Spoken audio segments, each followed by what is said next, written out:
स्वागत है साथियों, स्वागत है मेरे प्रिय विद्यार्थियों आपका अपने YouTube चैनल पर। आशा करते हैं आप सभी लोग स्वस्थ होंगे, मस्त होंगे, खुशहाल होंगे। आज की जो महत्वपूर्ण टॉपिक है वो है परिसंचरण तंत्र पार्ट 5 के अंतर्गत जो कुछ भी आप मान के चलें, इसका 4 पार्ट हमने आपको प्रोवाइड कराया है और उसमें आपने क्रमबद्ध तरीके से हृदय, रक्त आदि तमाम नए नए प्रश्नों की भी जानकारी हमने उसमें संकलित किया है। और मैंने आपसे जो वादा किया था वो वादा निभाने का भरकस मैं प्रयास कर रहा हूँ और लगातार मैं बार बार कहता रहा हूँ कि आपको नए नए प्रश्नों की तमाम उन नई जानकारियों से अवगत कराऊँगा। और इसके बाद जब आप ये पूरी तैयारी कर लेंगे, जिस दिन मैं कह दूँगा कि हाँ परिसंचरण तंत्र पार्ट अब ये पूरा हुआ है, तो मैं पूरे विश्वास के साथ कहता हूँ कि आपको भी अपने अंदर कॉन्फिडेंस तब तक आ चुका होगा कि अब मैं इस टॉपिक से संबंधित कहीं गलती करने वाला नहीं हूँ।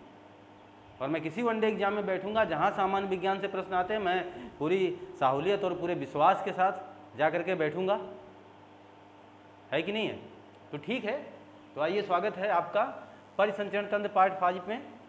और आज की जो चर्चा है वो महत्वपूर्ण चर्चा इस बात की है, रक्त वर्ग की। और बाकी अन्य जो क्लासें हैं आप उसे रिकैप होकर के पिछले वीडियोज में देख सकते हैं जो इसके अन्य पार्ट हैं। बहरहाल अब हम बात करेंगे रक्त वर्ग की। तो रक्त वर्ग में सबसे महत्वपूर्ण बात मैं ये लेने वाला हूँ कि वाकई में रक्त वर्ग की आवश्यकता क्यों पड़ी। इस बात को तो बताने की आवश्यकता ना आपको है ना हमको है ना, क्योंकि रक्त वर्ग इसलिए आवश्यक है। अगर रक्त वर्ग की जानकारी ना होती तो रिचर्ड लोबर वाला हाल होता, वो डेनिस जी वाला हाल होता जिन्हें जेल जाना पड़ा। रिचर्ड लोबर ने कुत्तों पर प्रयोग किया, ये पिछले वीडियो में मैंने क्रमबद्ध तरीके से बताने का प्रयास किया है और आशा करते हैं कि आपको वो वीडियोज अच्छे भी लगे हैं। अब जो हमारा कोशिश, जो प्रयास हमारा है वो ये है कि रक्त वर्ग की ज़रूरत तो इसलिए पड़ गई क्योंकि जिससे रक्त आदान आसानी से हो सके। रक्त वर्ग की खोज किसने की? तो कार्ल लैंडस्टीनर नामक वैज्ञानिक ने कब किया? 1900 ईस्वी के दौरान। और किन्हीं किताबों में आपको ये 1901 का उल्लेख मिलेगा, तो आसपास आप वैकल्पिक व्यवस्था पर बने रहिएगा। बाकी कुछ बहुत परेशानी वाली बात नहीं है, होगा फिर जो भी होगा क्योंकि आसपास ही है वो 1901। कार्ल लैंडस्टीनर के पहले अन्य लोगों ने भी प्रयास किया। हमने वो बात आपसे बताई कि इंग्लैंड और फ्रांसीसी लोगों में, यहाँ के वैज्ञानिकों में एक होड़ सी मची हुई थी रक्त के बारे में जानने की, रक्त के बारे में दुनिया को बताने की। सफलता किसी को मिला, थोड़ा बहुत मिला, है कि नहीं? 1628 ईस्वी में विलियम हार्वे साहब ने वो काम करके दिया। उन्होंने कहा कि रक्त बहता है नलिकाओं में, है कि नहीं? क्रिस्टोफर ब्रेन ने वो सिरिंज बना डाली। रिचर्ड लोबर ने कुत्तों पे प्रयोग किया, 2 बार सफल, तीसरी बार असफल। वो तमाम कहानियाँ पिछले वीडियोज़ में हमने आपसे के साथ साझा कर दिया है। और अब मैं आशा करता हूँ कि आप यहाँ से आप उस बात को पकड़ पा रहे होंगे कि हम कहाँ पहुँचे। तो कार्ल लैंडस्टीनर ने 1901 ईस्वी में रक्त वर्ग की खोज की। इन्होंने किया क्या? इन्होंने आरबीसी की कोशिका लिया। सच पूछो तो ये भी बेचारे डर ही रहे थे। ऑस्ट्रिया के निवासी, वियना में इनका जन्म, और 14 जून को इनका जन्म हुआ, इसलिए 14 जून को आप विश्व रक्तदान दिवस मनाते हैं। वो भी बात हम चर्चा में ले ही चुके हैं, बता भी चुके हैं आपसे। लेकिन अब बात करने वाला हूँ मैं आगे आरबीसी, और वो किसकी? बंदरों की। ये बंदरों को पकड़ करके उनका रक्त निकालते थे और चेक करते थे। एक आरबीसी इन्हें इस तरीके से मिली, एक आरबीसी इन्हें कुछ इस तरीके की मिली, और एक आरबीसी कुछ इस तरीके की मिली। तो जिनमें इन्हें ये त्रिभुज वाली संरचना मिली उसे इन्होंने कह दिया कि इस आरबीसी पर ए एंटीजन लगा हुआ है। कौन सा एंटीजन? A antigen. और जिस पर इन्हें ये बी जैसी संरचना प्राप्त हुई उस पर इन्होंने कह दिया कि इस पर बी एंटीजन लगा हुआ है। और जिन पर इन्हें कोई संरचना इस तरीके की नहीं मिली उसे इन्होंने कह दिया कि इस पर 0 एंटीजन है, कोई एंटीजन नहीं है। तो जब इस निष्कर्ष पर आ गए कार्ल लैंडस्टीनर साहब, तो उन्हें लगा कि मैंने तो बहुत बड़ा काम कर दिया है अब, और सच में ये बहुत बड़ा काम था।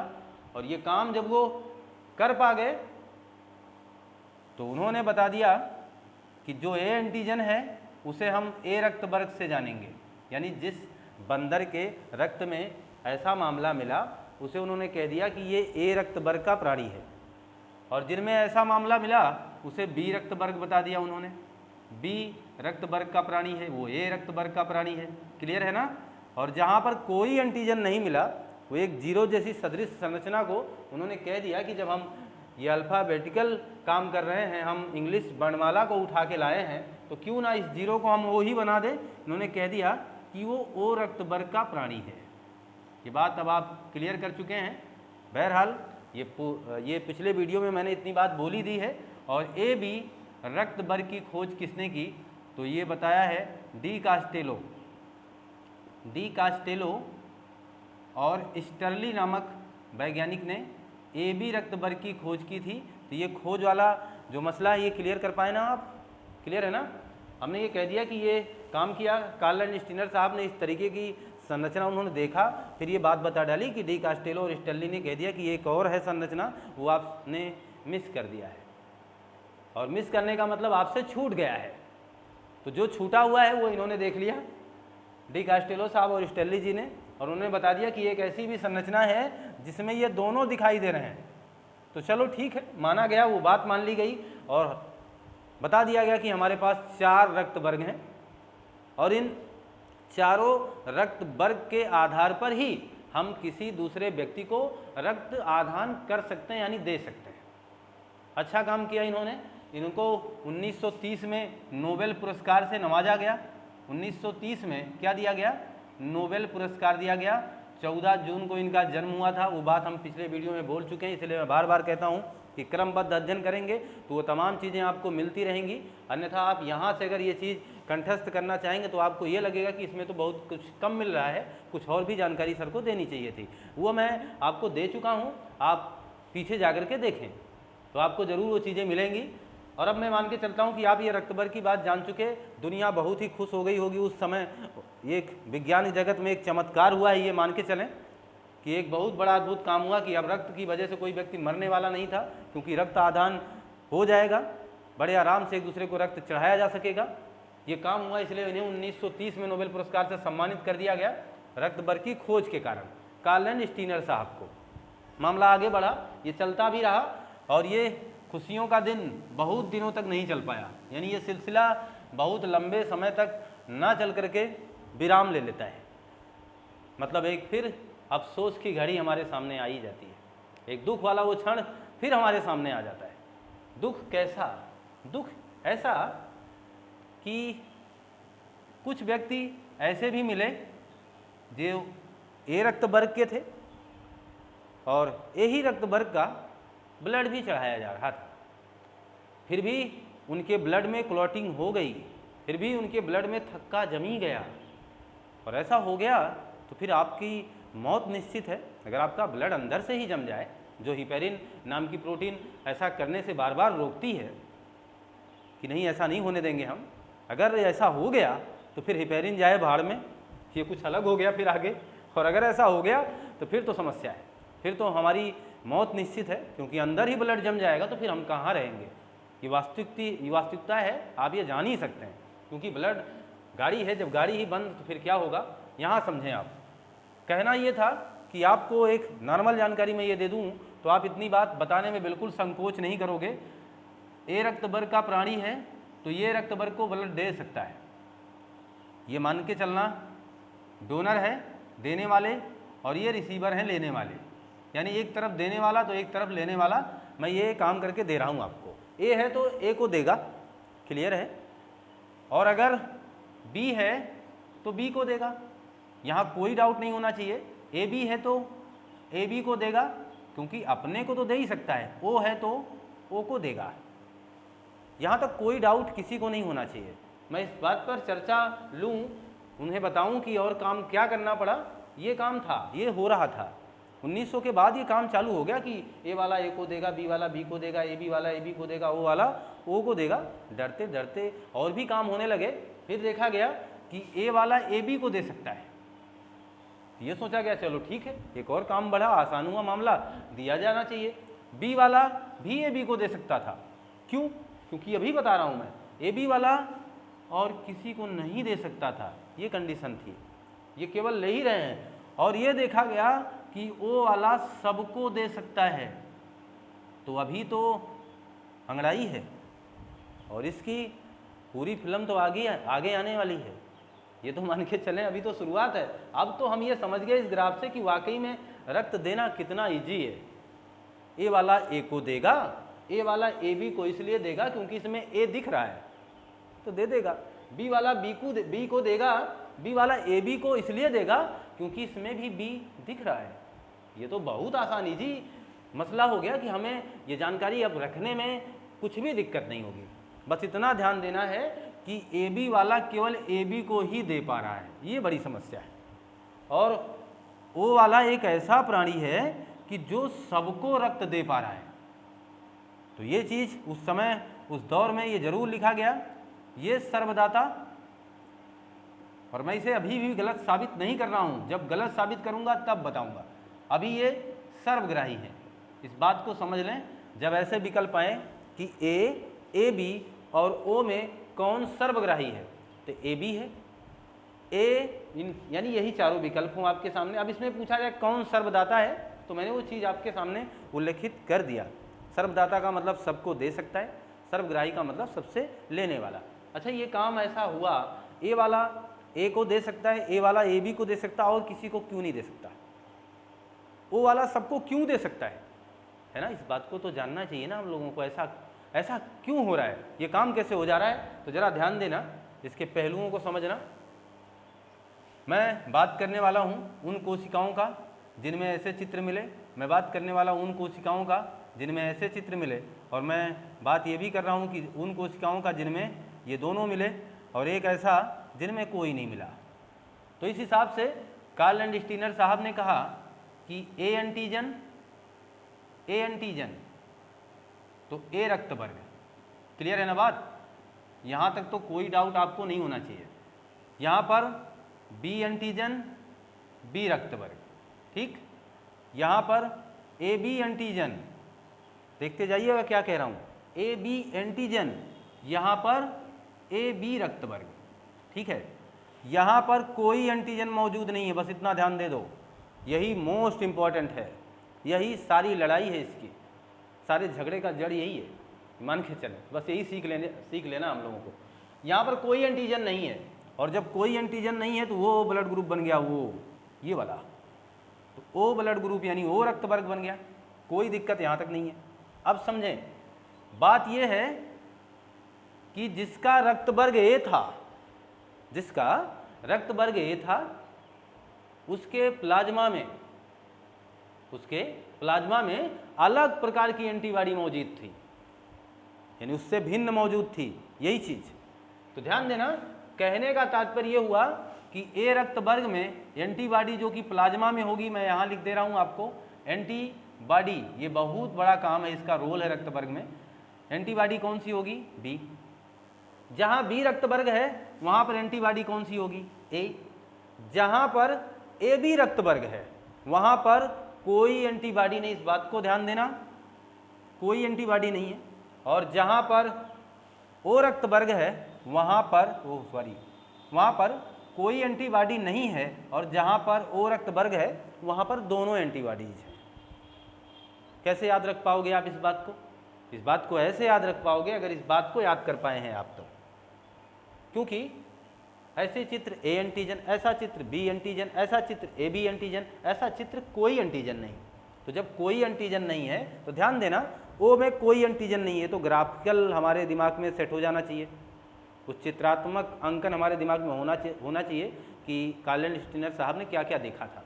तो क्लियर, एंटीजन की बात हुई, रक्त वर्ग की बात हुई, तो ये ध्यान देना, जिसमें कोई एंटीजन नहीं उसमें दोनों एंटीबॉडीज हैं। क्लियर है? और जिसमें दोनों एंटीजन है उसमें कोई एंटीबॉडी नहीं है।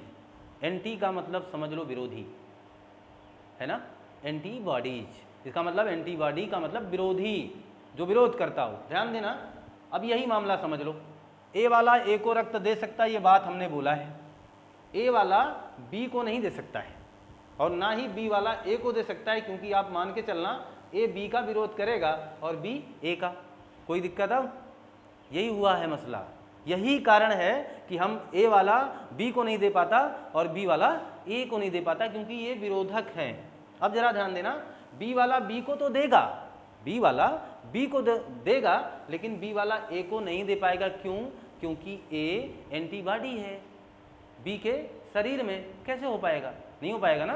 तो बी वाला ए को नहीं दे पाएगा, ए वाला बी को नहीं दे पाएगा। ये बात क्लियर होगी ना। और देखना, ए बी वाला किसी को नहीं दे पाएगा। क्यों किसी को नहीं दे पाएगा? क्यों? क्योंकि जब ये किसी को रक्त देने जाएंगे तो इनके शरीर में क्या होगा? फिर इनके शरीर में जब ये किसी को रक्त देने जाएंगे तो वाकई में इनके अंदर एंटीजन ए होगा और बी होगा।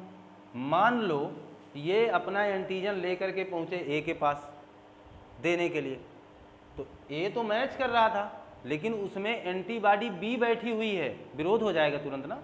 और जब ये अच्छा चलो वहाँ से हार गए, ए भी उठ करके गया बी को रक्त देने। जब बी के पास पहुँचा, सोचा कि अरे मेरे पास बी है, उसके पास बी है, चलो दे देते हैं। लेकिन कैसे? इसमें तो ए भी एंटीजन है ना, जिसका बी विरोध करेगी, है ना। और जब ए बी वाला ए बी के पास जाएगा तो फिर तो घर पहुँच गया वो ना, अपने ननिहाल आ गया, तो फिर अब कोई समस्या ही नहीं है, वहाँ रुकना, वहाँ ठहरना उनके लिए कोई दिक्कत ही नहीं। तो फिर ये तो ए बी को दे ही देगा। फिर जरा ध्यान देना, ए बी जब ओ के पास जाएगा तो पूरी जानी दुश्मन वाला मसला है पूरा, क्योंकि अब यहाँ दोनों एंटीबॉडी मार हो जाएगी, फिर यहाँ पे लड़ाई झगड़ा हो जाएगा, फिर हो नहीं सकता है।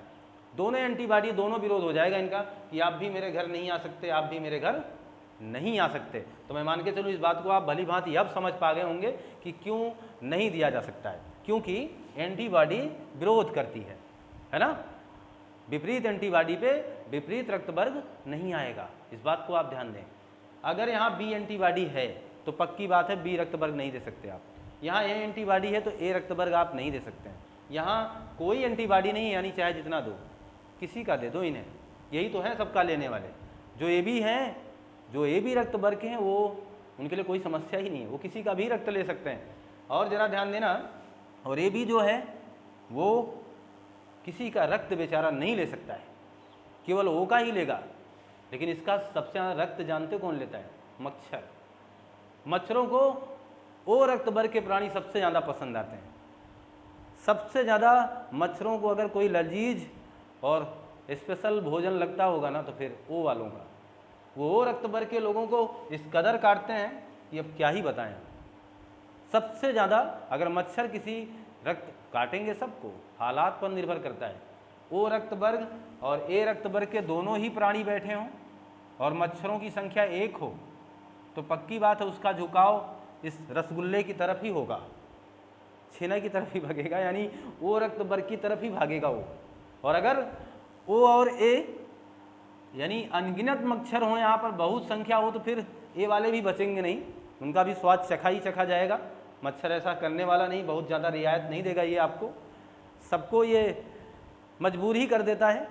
और कभी हल्के में मत लेना मच्छरों को। रोचक बात बता दूं आपको, रोचक बात यह है कि आपको लगता होगा कि मच्छर बहुत ही कम खून चूसते हैं, और उस है ना, ऐसा लगता होगा आप लोगों को कि बहुत ही मच्छर कितना खून चूसते हैं। लेकिन अगर 12 लाख मच्छर एक साथ आपके शरीर पर अटैक कर दें तो पक्की बात है, मान के चलना, आपके शरीर में एक भी बूंद रक्त नहीं बचेगा। फिर खतरनाक है ये, फिर ये रोचक बात है। और उससे भी कहीं ज़्यादा रोचक बात यह है कि मादा मच्छर ही खून चूसती हैं, नर जो हैं वो शाकाहारी होते हैं। नर जो मच्छर हैं वो शाकाहारी होते हैं, वो फूलों का रस चूसते हैं। और जो मादा मच्छर हैं वो हकीकत में वो क्या चूसती हैं? वही खून चूसती हैं, मादा मच्छर यानी महिलाएं। ये महिलाओं की बात नहीं कर रहा हूँ, उन महिलाओं की बात कर रहा हूँ जो यहाँ हैं। कहाँ हैं? मच्छरों की कैटेगरी में है। यानी मच्छर में जो मादा है, मच्छर में जो महिला है, वो रक्त चूसने का काम करेगी। बहरहाल मैं खून की बात कर रहा था तो खून पर ही बात हो गई। तो ब्लड वाकई में ये बहुत ही बड़ा मसला था, और ऐसा काम हो जाने के बाद पूरे विश्व में क्रांति जैसी हो गई और आराम से एक दूसरे को रक्त चढ़ाया जाने लगा। लीजिए, आप भी लीजिए, आपके कमी है आप लीजिए, आपके कम हो गया तो आप लीजिए। बड़ी ये विडंबना हटा दी गई। वो जो डेंगू से मरते थे लोग, या अन्य किसी को चोट लग जाती थी, वो तमाम प्रकार की परेशानियां, रक्त का निकल जाना शरीर से कम हो जाना, आपको जानते हैं एनीमिया, वो सारे कंडीशन जो भी थे उनसे छुटकारा पाने के लिए बहुत बड़ी खोज थी ये। कार्ल एंड स्टीनर साहब का नोबेल पुरस्कार से सम्मानित किया जाएगा और किया भी गया। 1930 में इन्हें नोबेल पुरस्कार दे दिया गया। विडंबना अब आएगी, खुशियों का माहौल अब बिगड़ेगा। और बिगड़ा क्या कि अब जरा ध्यान देना, अभी तक हमने आपसे कहा कि ए रक्त वर्ग का प्राणी ए रक्त वर्ग को खून दे सकता है, कोई डाउट नहीं। वो इन तरीके से जो फार्मूला आपके सामने हमने रखा है उस आधार पे आप कह सकते जी सर दे सकता है, कोई दिक्कत नहीं है। ए वाला ए को दे सकता है, परंतु ए वाला बी को क्यों नहीं दे सकता है, ये बात आपको बता दिया हमने पहले से। क्योंकि ए वाला जब बी को देने जाएगा तो बी में पहले भी ए एंटीबॉडी बैठी होगी और जो कहेगा कि आपको आने की मनाही है, रोकेगा। एंटीबॉडी जैसी होगी वो अपने समकक्ष वाले को रोक देगा कि आप नहीं आ सकते, बस। यानी ए एंटीबॉडी तो ए को रोकेगा, नहीं आ सकते। लेकिन ए वाला ए को दे सकता है, परंतु ए वाला ए को दिया गया, आदमी के शरीर में फिर भी क्लॉटिंग हुई, मौत हो गई। दोबारा ये हुआ, फिर ऐसा हो गया, फिर ऐसा हुआ। जब ये कई बार होने लगा तो ये जाना गया कि अभी भी आपके खोज में कुछ कमियां हैं, अभी भी आपके खोज में कुछ कमियां हैं। कार्ल लैंडस्टीनर साहब, ये हमारे दुनिया का, विश्व का ये सौभाग्य है कि वो जीवित थे ये बात जानने के लिए कि अभी समस्या है कि अभी वो चीज़ आई नहीं, वो घटना घटी नहीं। तो ये मान के चलें हम कि आप बात समझ पा रहे हैं हमारी। हम ये कहना चाहते थे कि कार्ल लैंडस्टीनर साहब ये जिंदा थे, ये जाने वो उनको पता चला कि अभी दिक्कत हो रही है, मर रहे हैं लोग, तो उन्होंने फिर से कहा नहीं नहीं कुछ कमियां हैं, पकड़ो बंदर, पकड़िए बंदर। और वो पकड़ना शुरू कर दिए बंदर। फिर एक विशेष प्रजाति के बंदरों को उन्होंने पकड़ा, एक विशेष प्रजाति के बंदरों को पकड़ा गया। बात करते हैं आगे, देखिएगा विशेष प्रकार के बंदरों का क्या कारण, क्या बताना चाह रहे हैं। वो एक जाति बताएं उसकी, हम मकाका जाति का बंदर था। इन बंदरों को पकड़ना शुरू किया, मकाका जाति के बंदर, इनको पकड़ा गया। कई बंदर आए, कई बंदरों को पकड़ा इन्होंने, कार्ल लैंडस्टीनर साहब ने पकड़वाया होगा, और इनके ब्लड की जांच करना शुरू किए। ये कई वर्षों तक ये काम चला, क्योंकि ये 1930 की बात मैं कह रहा हूँ और आपको वो दौर काफ़ी लंबा गुजरना पड़ा। उन्हें 1937 से 1940 के बीच में पूर्ण रूप से सफलता मिली है, इसलिए किताबों में इसका उल्लेख अलग अलग तरीके से मिला भी है। 1940 कहीं लिखा है और कहीं 1938-37 भी लिखा गया है। तो आप अपनी वैकल्पिक व्यवस्था को देख करके इत्मीनान से टिक करने वाले हैं, और सबसे सटीक अगर कोई बात करेगा तो वो 1940 ही है, क्योंकि यहाँ वो संपूर्ण रूप से पूरी दुनिया के सामने ये बता पाए कि अब ये कन्फर्म है, अब ऐसा काम करिए तो कोई दिक्कत नहीं है। बहरहाल उन्हें पता तो 1937 में ही चल गया, लेकिन वो काम वो प्रमाणित कब कर पाए, 1940 में। तो जब 1940 में वो प्रमाणित ही कर रहे हैं तो फिर तो है ना। अब देखिए हुआ क्या, मकाका जाति का बंदर पकड़ पकड़ के वो काम किया जा रहा, लगातार तमाम बंदरों के साथ वो हुआ। तो फिर अचानक इनको एक ऐसी संरचना मिल गई कि उस पर ऐसा भी था और एक ऐसे डाट बने हुए थे जो कि बी से बिल्कुल मैच नहीं कर रहे थे, कुछ इस तरीके के डाट बने हुए थे। तो अब तो ये चौंकी गए होंगे ना कि अरे ये क्या है, कुछ और छूट गया क्या। तो इन्होंने देखा कि ज़्यादातर बंदरों में ऐसा मिल रहा है और कुछ ऐसे भी बंदर हैं जिनमें ऐसा नहीं है, केवल वो सामान्य है, ऐसे ही है, कोई संरचना नहीं है अलग से। तो इन्होंने क्या कहा कि जिसके अंदर ये संरचना है उसको RH कह दीजिए, RH पॉजिटिव, और जिसके अंदर वो संरचना नहीं है उसे RH नेगेटिव कह दीजिए। तो वो प्लस माइनस का खेल अब चालू होता है। तो उसे पॉजिटिव कह दीजिए और उसे नेगेटिव कह दीजिए। और ये RH शब्द आया कहाँ से, क्योंकि वो मकाका जात के जिस बंदर पर उन्होंने ये काम किया था उसका नाम रीसस था। तो रीसस नामक बंदर पर कार्ल लैंडस्टीनर साहब अपने एक सहयोगी जिनका नाम था बीनर, तो ध्यान देना बात क्या कर रहा हूं मैं, कार्ल लैंडस्टीनर एवं बीनर, बीनर सहयोगी एवं बीनर के माध्यम से, उनकी सहायता से ये काम कर पाए। और उन्होंने कहा कि जिसके अंदर ये डाट मिल जाएगा उसे RH पॉजिटिव कहिएगा, और जिसके अंदर ये नहीं मिलेगा उसे RH निगेटिव कहिएगा। ये बात आप समझ पाए। इसलिए मान के चलें अगर हमारे रक्त पर इस तरीके का सिंबल बना तो हमारे अंदर RH फैक्टर है, और अगर केवल A लिखा गया तो मान के चलें हमारे अंदर वो फैक्टर नहीं है और हम निगेटिव हैं, तो A निगेटिव लिखा जाएगा। बात समझ पा रहे हैं हमारी आप? A निगेटिव कब, A पॉजिटिव कब, O निगेटिव कब, O पॉजिटिव कब, है ना। ऐसा बहुत ज़्यादा घबराना नहीं। कुछ लोग ये घबरा ही गए होंगे, सर कहीं मैं भी तो RH पॉजिटिव नहीं हूँ, मेरे अंदर भी तो ये चीज़ आ नहीं गया, कोई खतरनाक चीज़ नहीं। ये खतरनाक नहीं है। ये दुनिया में 85 से 90% के बीच में तो यही लोग हैं पॉजिटिव ही। रोचक बात है, इसे गांठ बांध लीजिए। 85 से 90% लोग तो पॉजिटिव ही हैं, निगेटिव कम मिलेंगे आपको।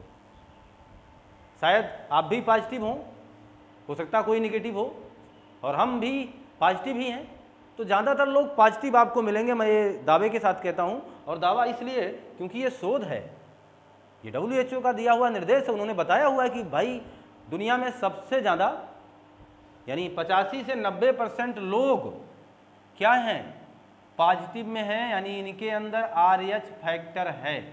ये बात क्लियर हो गई। 85% से 90% लोग RH फैक्टर के अंतर्गत आएंगे।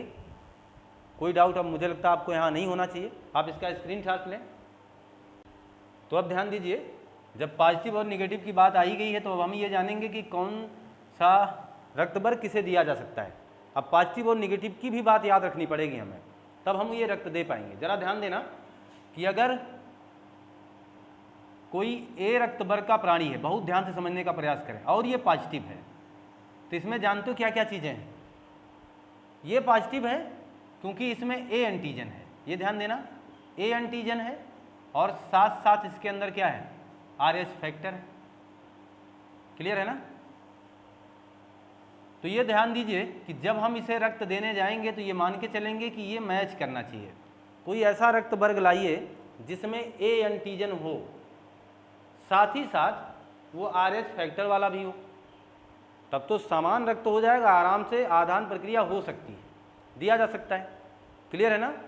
चीज़ वही चल रही जो पीछे मैं बताया हूँ, कोई संशोधन नहीं, बस ध्यान अब दिया जाएगा कि हमेशा ये ध्यान दिया जाएगा कि प्लस वाला निगेटिव को तो दिया जा सकता है, लेकिन निगेटिव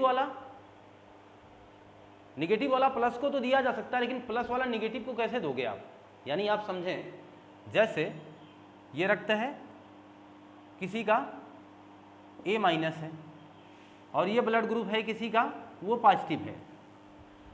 मेरा कहना ये था कि इसमें RH फैक्टर है और इसमें RH फैक्टर नहीं है, बस इतना समझ लीजिए आप, इसमें RH फैक्टर नहीं है। A वाला जब ये इसको रक्त देने जाएगा, जब ये इसको देने जाएगा तो वो विशेष कंडीशन है कि दिया जा सकता है, क्योंकि इसमें विरोध नहीं है। विरोध नहीं है, मान लो RH फैक्टर नहीं है तो कोई बहुत बड़ी दिक्कत नहीं है। लेकिन अगर हम कह दें कि ये वाला इसको रक्त देने लगे, ध्यान से समझें, यानी माइनस वाला जिसके अंदर कोई फैक्टर नहीं है, जब ये इसको रक्त देने आएगा तो क्या ये मना करेगा? नहीं मना करेगा ना। लेकिन जब ये खुद जाएंगे इसको देने तो एक अपना अलग से फैक्टर ले जाएंगे, तो हमारा शरीर स्वीकार करेगा कि उसे नहीं करेगी ना। समझें आप। एक और उदाहरण मैं आपको देता हूँ, अच्छे ढंग से इस बात को समझें।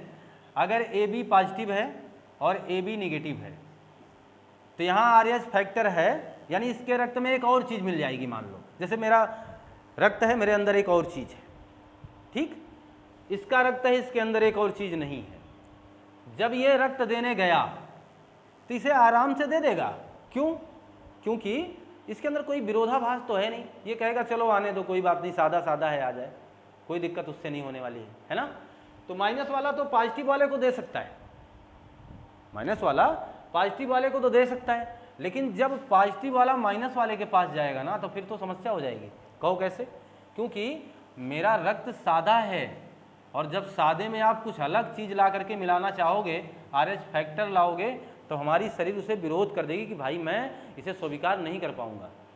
अब आप समझ गए ना। तो ध्यान देना कि जब अब आपसे पूछा जाएगा कभी भी, इस बात को ध्यान देना कि निगेटिव वाला तो पॉजिटिव को दिया जा सकता है, लेकिन पॉजिटिव वाला निगेटिव को नहीं दिया जा सकता है, सॉरी निगेटिव सही बता रहा हूँ, निगेटिव वाला पॉजिटिव को तो दिया जा सकता है क्योंकि उसके पास फैक्टर नहीं है, लेकिन पॉजिटिव वाला निगेटिव को कैसे दोगे क्योंकि उसके पास फैक्टर बढ़ जाएगा, फिर यह समस्या है। तो आर एच फैक्टर ध्यान दिया जाएगा। और हमेशा एक महत्वपूर्ण बात मैं यही आपको बताना ही चाह रहा था कि अगर वो निगेटिव है तो अब इसे सर्वदाता कहा जाएगा, क्योंकि वो पॉजिटिव अगर होता तो ये सबको रक्त नहीं दे पाएगा। क्यों? क्योंकि जैसे निगेटिव वाले के पास जाएगा तो कैसे देगा, नहीं ना, और निगेटिव वाला सबको दे देगा। तो ओ निगेटिव, ध्यान देना, ओ पॉजिटिव ओ निगेटिव में कौन सर्वदाता है, ओ निगेटिव सर्वदाता है, और ए बी निगेटिव और ए बी पॉजिटिव में कौन सर्वग्राही है, तो ध्यान देना ए बी पॉजिटिव सर्वग्राही है, क्योंकि ये सबसे ले लेगा, इसे कोई दिक्कत नहीं आएगी, ये किसी से भी रक्त ले सकता है ना। ए बी जो पॉजिटिव है ये किसी से भी रक्त ले पाएगा कि नहीं ले पाएगा, ले पाएगा, क्योंकि ए बी निगेटिव वाला आएगा तब भी कहेगा चलो सादा ही दे दो हमें, कोई दिक्कत नहीं हमें। तो ए बी पॉजिटिव सर्वग्राही है और ओ निगेटिव सर्वदाता, इस बात को मैं बताना चाह रहा था, इसलिए मैंने इस पर इतना काम करने का प्रयास किया। तो आप ध्यान रखेंगे पॉजिटिव निगेटिव को रक्त दे सकता है, केवल ये बार बार हमसे ही गलती हो जा रही है, आप ध्यान दीजिए। मैं कहना ये चाह रहा था कि निगेटिव पॉजिटिव को दे सकता है लेकिन पॉजिटिव निगेटिव को नहीं देगा। तो आप इस बात को, जैसे हमसे दो बार 3 बार ये गलती हुई, आपसे ना हो, इस बात को ध्यान दें कि निगेटिव का मतलब जिसके अंदर कुछ नहीं है वो किसी को दे सकता है, सादा सादा ब्लड दे सकता है, लेकिन अगर RH है तो फिर आप निगेटिव वालों को नहीं दे पाओगे, क्योंकि वहाँ जाओगे तो उसके रक्त में विरोध हो जाएगा, वो समस्या शरीर स्वीकार नहीं करेगी। क्लियर है ना बात ये?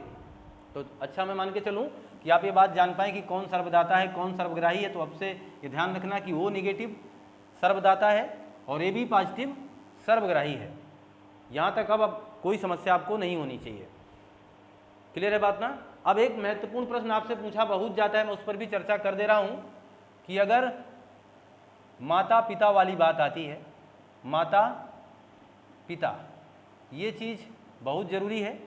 और RH फैक्टर इसलिए ही ज़रूरी नहीं था क्योंकि वो इस कदर ज़रूरी है, आपको ये मानना ही पड़ेगा। अब माता पिता की बात अगर मैं कर रहा हूँ तो यहाँ समझ लीजिएगा, और मैं केवल इतना बता दूं कि RH फैक्टर को दिमाग में हमेशा रखना ही रखना है। RH फैक्टर दिमाग में इसलिए रखना कि जिसमें RH फैक्टर है वो जिसमें RH फैक्टर नहीं है उसको रक्त नहीं दे पाएगा, इतना दिमाग में सेट कर लीजिए, ठीक है। पॉजिटिव है तो निगेटिव को नहीं दे पाएगा, क्लियर, और कुछ करना नहीं इसमें। RH फैक्टर इसलिए ज़्यादा ज़रूरी हो गया और आपके भी जीवन में बहुत ही ज़रूरी है RH फैक्टर। ध्यान देना, जापान में अगर शादियां होती हैं तो पहले ब्लड ग्रुप चेक किए जाते हैं, कोरिया में अगर शादी होती है तो पहले ब्लड ग्रुप चेक किए जाते हैं, हमारे यहाँ अगर शादी होती है तो फिर हम लोगों की कुंडली में मिलाई जाती है ना, वहाँ ब्लड ग्रुप चेक किए जाते। हो सकता है किसी दिन आपके साथ भी ऐसा होने लगे, लेकिन ऐसा होता उसके पहले वैज्ञानिकों ने शोध कर डाला, कुछ अलग काम ही कर डाला, इसलिए ऐसा नहीं हो रहा है। लेकिन आप समझना एक बहुत कठिन काम है ये। मैंने कहा कि पॉजिटिव दुनिया में 90% लोग हैं, 10% लोग निगेटिव हैं। हो सकता है आपका प्यार निगेटिव हो सकता है आपकी पत्नी निगेटिव हो जाए और आप पॉजिटिव हो जाएं, फिर समस्या है। और वो भविष्य में आने वाली समस्या से मैं आपको निजात दिलाना चाहता हूँ, बताना चाहता हूँ। और आप अपने लिए लड़की देखने जाइए, और ये केवल मैं लड़कों का ही पक्ष नहीं लूँगा, लड़कियाँ अपने लिए लड़का देखने जाएं तो मिठाई के बजाय वो क्रिस्टोफर बेन द्वारा बनाई गई इंजेक्शन लेकर जाएं। वो इसलिए क्योंकि ब्लड ग्रुप चेक कर लीजिए, कहीं ऐसा ना हो कि आप पॉजिटिव है और सामने वाला निगेटिव निकल आए।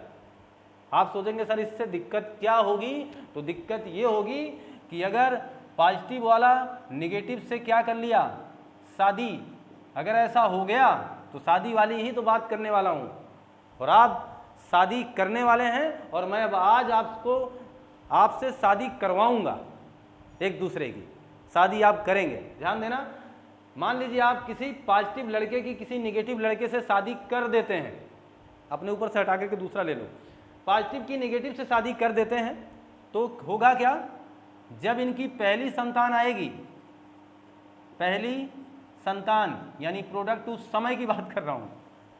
शुरुआत में कोई समस्या आपको नहीं होगी, बम नहीं खिदक जाएगा। वो समस्या कब आएगी? जब आपकी पहली संतान होगी तब। और जब पहली संतान आएगी वो सही सलामत होगी, कोई घबराने की बात नहीं है, नॉर्मल ये पैदा होगा, ठीक ठाक रहेगा, कोई दिक्कत नहीं। लेकिन जब दूसरी संतान की अगर आपकी इच्छा है, और इच्छाएं कहाँ मरती हैं, इसलिए तो 10-10 संतान हो ही जाते हैं। और दूसरी संतान की इच्छा आपको क्यों नहीं होगी? वो तो अभी से होगी कि हमारे इतने बच्चे होंगे, वो अभी से कल्पना आपकी होगी। तो पहली संतान सही सलामत, दूसरी संतान सही सलामत नहीं पैदा होगी। या तो वो गर्भ में ही मर जाएगा, या तो फिर जन्म के तुरंत बाद उसकी डेथ हो जाएगी। है ना कठिन? तो आपको अब ये सोचना है कि नहीं सोचना है? आपको ये सोचना है कि मैं प्लस निगेटिव से शादी नहीं करूंगा, और अगर निगेटिव हूं तो प्लस से शादी नहीं करूंगा, इस बात को मान के चलें। क्योंकि अगर हमें आगे वो भविष्य यानी वंश चलाना है, तो अगर आपको बच्चे उत्पन्न करने हैं, बच्चे बनाने हैं, बच्चे पैदा करने हैं, तो आप ये मान के चलें कि आप ऐसा काम नहीं करेंगे। ठीक है? तो आज के बाद जब भी आप कहीं जाएं, आपकी शादी आपके माता पिता तय कर रहे हो, कह दो पापा ऐसे ऐसी बात है, बहुत जहाँ दबाव ना बनाए, पहले इतना बता दो कि लड़की पॉजिटिव है कि नेगेटिव।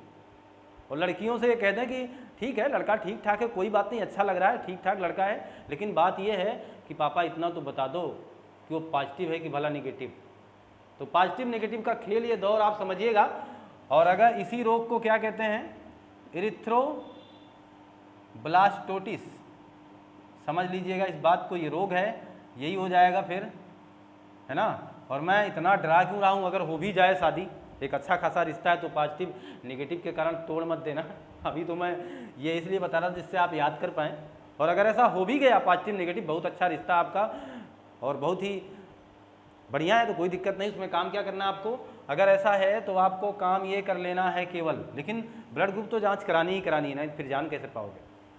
तो इरिथ्रोब्लास्टोसिस रोग हो जाएगा। और अब एक टीका है, जब पहली संतान पैदा होगी उसके तुरंत बाद वो टीका लगाया जाएगा, जिसे हम कहते हैं रोगम। रोगम का टीका कब दिया जाएगा? फिर पहली संतान के जन्म के तुरंत बाद, जब किसी पॉजिटिव की नेगेटिव से शादी हुई रहेगी तब, है ना। रोगम का टीका दिया जाएगा। दूसरा महत्वपूर्ण बात क्या है? इसे RHD भी कहते हैं। RH इसलिए क्योंकि आप जान रहे हैं, RHD का टीका, RHD लिख करके आ जाए या रोगम का टीका लिख करके आए, तो ये काम आपको करना है। ठीक है? कोई दिक्कत? अब बताइए आप, अगर ऐसा हो रहा है, हिंदी में अगर लिखा है रक्ताणु कोरकता, रक्ताणु कोरकता बीमारी कहाँ आती है, या रक्ताणु कोरकता जैसा ये भयानक स्थिति कब बनेगी? तो कहिए जब पॉजिटिव की शादी निगेटिव से हो जाएगी, जब उसकी पहली संतान के बाद दूसरी संतान जब भी जन्म लेने वाली होगी, तब उसे समस्याओं का सामना करना पड़ेगा। उसकी दूसरी संतान सही सलामत नहीं रहेगी, इसलिए उसे ये रोगम का टीका लगवाना पड़ेगा, ये RHD का काम करना पड़ेगा। और सही बात तो ये है कि अगर पॉजिटिव नेगेटिव की बात आपको क्लियर ही है, तो आप कहाँ फिर, वो बात हमने आपको बता ही दिया। बहरहाल घबराने की बात नहीं, पॉजिटिव रिश्ता अच्छा है तो पॉजिटिव नेगेटिव से शादी करे, और ये रोगम का टीका लगवाना ना भूले, बाद में बस इतना काम करना है। क्लियर है ना? अब जरा ध्यान देना, अगर ये मैं इस शादी की बात आपको समझा पाया हूँ, पॉजिटिव और नेगेटिव की बात अगर आप समझ पाए हैं, तो आगे देखिएगा। अब माता पिता की भी बात कर ही लेते हैं हम। तो माता पिता की बात हमें क्या करनी है? करनी ये है, यहाँ बच्चों में लिख दे रहा हूँ मैं, इस बात का ग्राफ आपसे बहुत बार पूछा जाता है कि अगर एक A ब्लड ग्रुप महिला की शादी एक B ब्लड ग्रुप वाले पुरुष से हो जाती है, तो उसकी संतानों में कौन से रक्त वर्ग आने की संभावना है और कौन से रक्त वर्ग आने की संभावना बिल्कुल नहीं है। यानी आज आपको मैं वो जादू बताने वाला हूँ। जादू का मतलब ये बताने वाला हूँ कि अब आज आप शादी भी करने वाले हो, और शादी के बाद वो भविष्य भी बताने वाले हो कि अगर किसी पति पत्नी को समझ लो और उससे कह दो कि किस रक्त वर्ग के आप हैं, किस रक्त वर्ग के आप हैं, तो कह देना आपके जो बच्चा होगा उसका रक्त वर्ग फला फला होगा। ये क्लियर मान के चलें। ठीक है? तो ध्यान दें, अगर माता A रक्त वर्ग की, पिता भी A रक्त वर्ग का, पॉजिटिव नेगेटिव की बात मैं पहले से समझा चुका हूँ, उस बात को ध्यान देना। पॉजिटिव नेगेटिव की शादी होगी तो वो इरिथ्रोब्लास्टोसिस नामक रोग होगा। रोगम का टीका आपको लगवाना पड़ेगा। और वहाँ बता दिया कि माइनस वाला पॉजिटिव को रक्त दे सकता है, लेकिन पॉजिटिव माइनस को रक्त नहीं दे पाएगा। यहाँ तक अब कोई समस्या आपको नहीं होनी चाहिए। अब पॉजिटिव नेगेटिव को दिमाग से हटाइए। अब यहाँ केवल इतना ध्यान दीजिए, ए माता ए पिता है, तो बच्चे में कौन सा रक्त वर्ग आएगा, तो पक्की बात ध्यान देना, या तो ए आएगा या तो फिर एक ये जनरल रहेगा ओ आएगा। इस बात को आप ध्यान दें, या तो ए या तो ओ। और ध्यान दें, अगर ए रक्त वर्ग माता का है और बी रक्त वर्ग का पिता है, तो अब समझना ए आ जाएगा, बी भी आ सकता है, ए बी भी आ सकता है और ओ भी आ सकता है। एक कंडीशन ऐसा है कि जिसमें चारों रक्त वर्ग आने की संभावना बनी रहेगी, प्रबल रहेगी। क्लियर है ना। अगली बात समझिएगा, ए की शादी ए से करा दिया, ए की शादी बी से करा दिया, और अब ध्यान देना, या आप ही कराइए ए की शादी बी से। अब ध्यान दो, बी की शादी किससे करा दें, बी से, तो पुनः वही बात ध्यान देना, बी आएगा ओ आएगा। और बी की शादी अगर ए से हो तो बात वही है, तो फिर करने की बात ही नहीं है ना। अगर मैं फिर यही बात लिखूं कि बी की शादी ए से, तो एक बार तो हो गया ना भैया ए की शादी बी से, तो आप उसे मत लिखिए, है ना। तो बी की शादी बी से कराए, बी ओ। क्लियर। अब जरा ध्यान देना, ए बी की शादी अगर ए बी से हो, ए बी की शादी ए बी से हो जाए, फिर कौन सा रक्त वर्ग आने की संभावना इसमें है, तो इसमें ध्यान देना, इसमें ए आ सकता है, बी आ सकता है, ए बी आ सकता है, लेकिन ओ नहीं आएगा। इस बात को ध्यान दें, क्या नहीं आएगा, फिर ओ नहीं आएगा।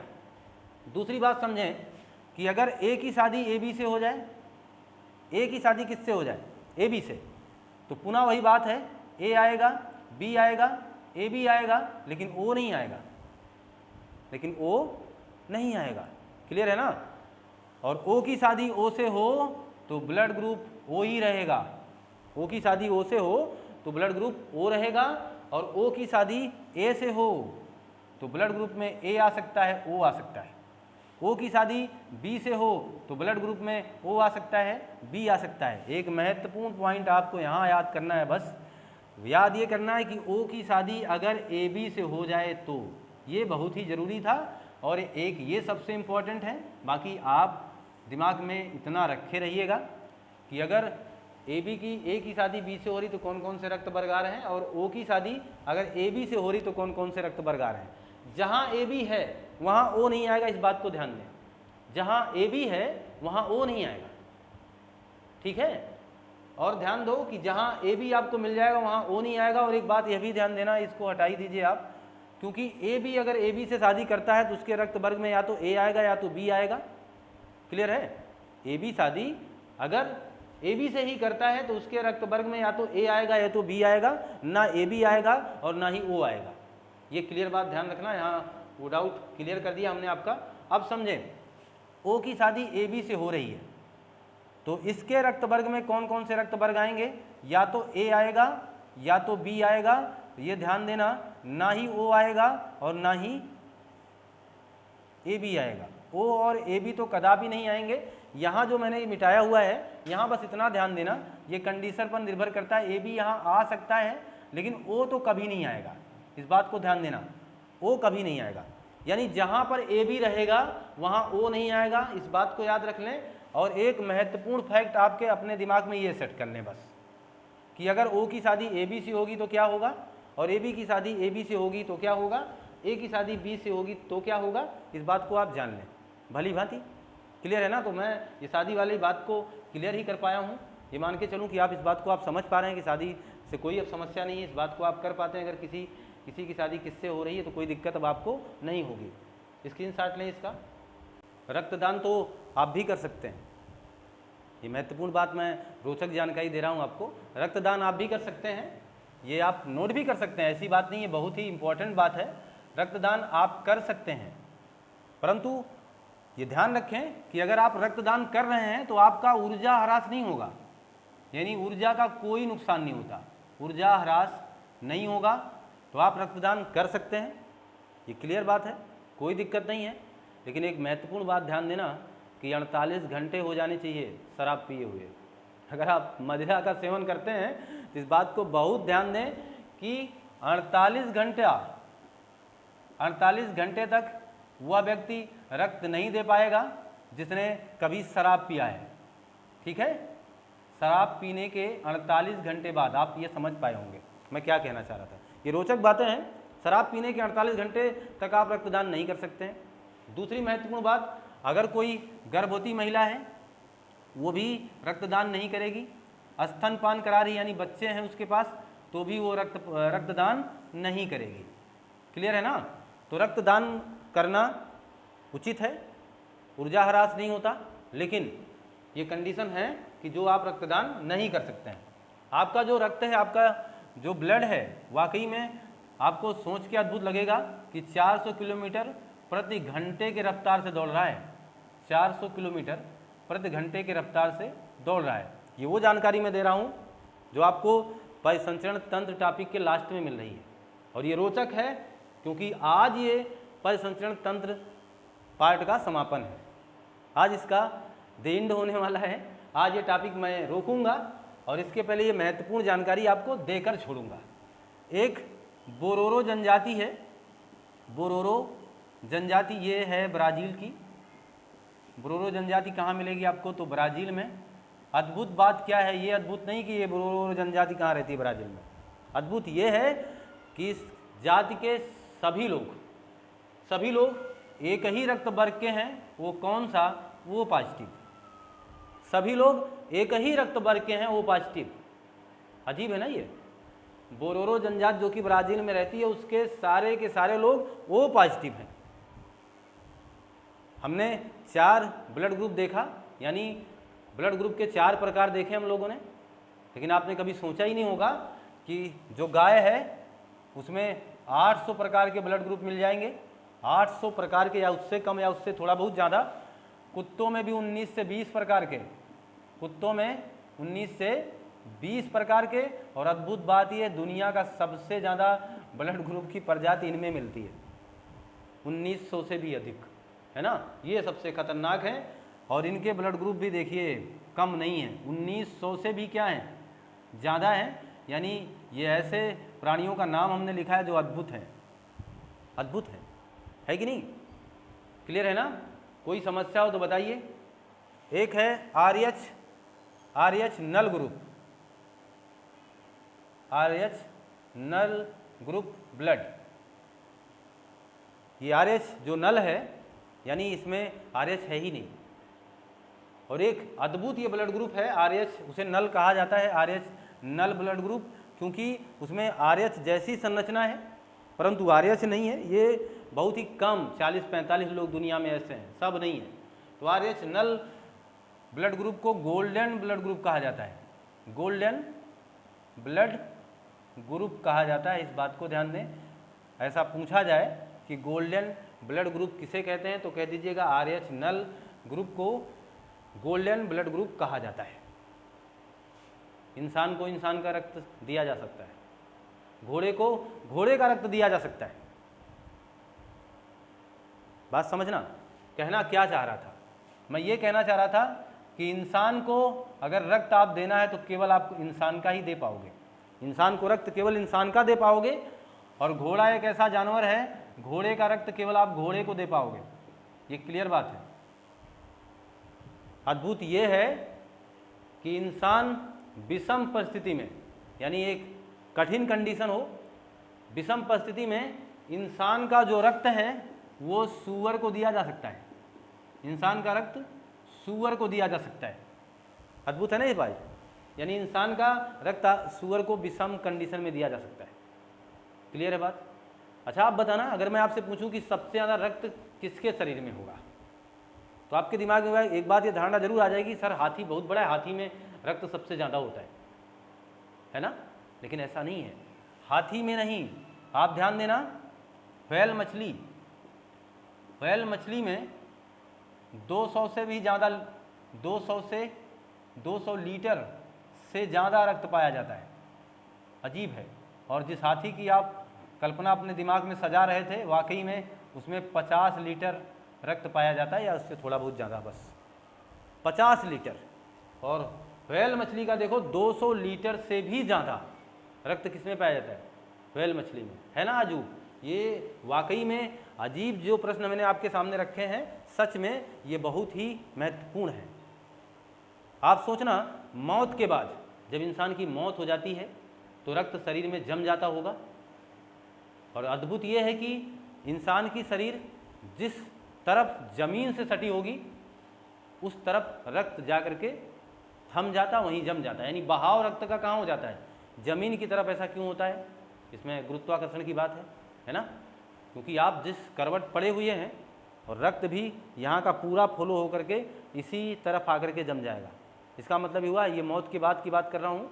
ऐसा इसलिए होता है क्योंकि गुरुत्वाकर्षण रक्त को अपनी तरफ खींच लेता होगा। यहाँ तक अब मुझे लगता है कोई दिक्कत आपको नहीं है। एक महत्वपूर्ण बात, अगर आप नेत्रदान करना चाहते हैं तो नेत्रदान आप कर दीजिए, आपकी पूरी आँख नहीं ली जाएगी, इस बात को ध्यान दें। अक्सर ऐसा होता है कि हमें लगता है कि पूरी आँख ही निकाल ली जाएगी मरने के बाद। नेत्रदान करेंगे आप तो आपकी कार्निया लिया जाएगा। नेत्रदान में क्या लिया जाता है? कार्निया। ये बात ध्यान दें। नेत्रदान करना हो कर सकते हैं, रक्तदान करना हो कर सकते हैं, वो कंडीशन हमने आपको बता दिया और करिए इसे। नेत्रदान कर सकते हैं, लेकिन नेत्रदान में कौन सा भाग लिया जाता है? याद रखिएगा आज से, नेत्रदान में केवल कार्निया लिया जाएगा और कार्निया को रक्त की आवश्यकता नहीं है, इसलिए इसे हमने बताना उचित समझा।